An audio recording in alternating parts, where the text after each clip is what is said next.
अजरामरणम् अनुपमतेजम् अव्ययरूपमखण्डितमचलम् अजरामरणम् अनुपमतेजम् अव्ययरूपमखण्डितमचलम् नित्यं शुद्धं बुद्धमनन्तं सत्यज्ञानानन्दस्वरूपम् नित्यं शुद्धं बुद्धमनन्तं सत्यज्ञानानन्दस्वरूपम् अत्यन्तामृतकलादित्यं चित्ताह्लादं परमपवित्रम् अत्यन्तामृतकलादित्यं चित्ताह्लादं परमपवित्रम् तेजोरूपं गुरुपदतत्त्वं सदसद्रूपं सर्वाधारम् तेजोरूपं गुरुपदतत्त्वं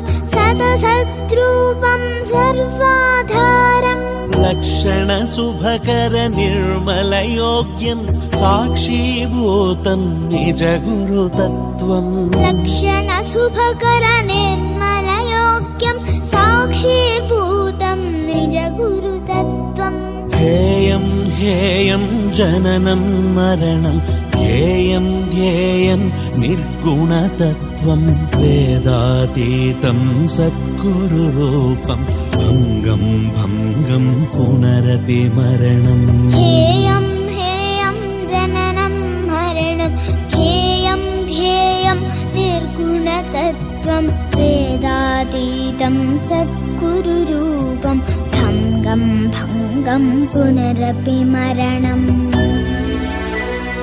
भङ्गं भङ्गं पुनरपि जननम्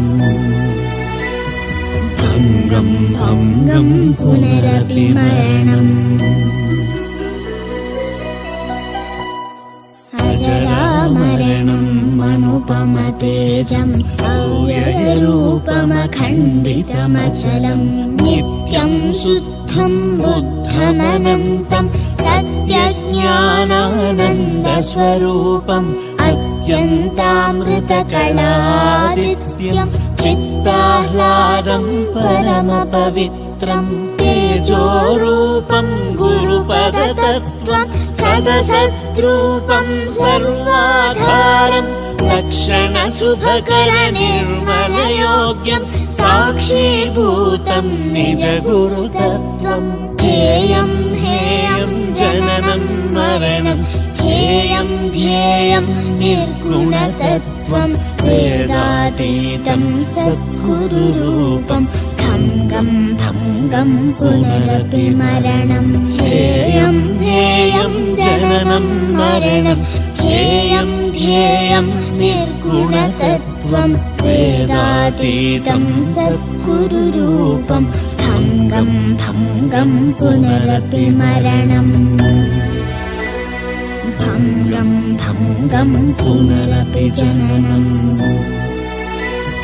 भङ्गं भङ्गं पुनरपि मरणम्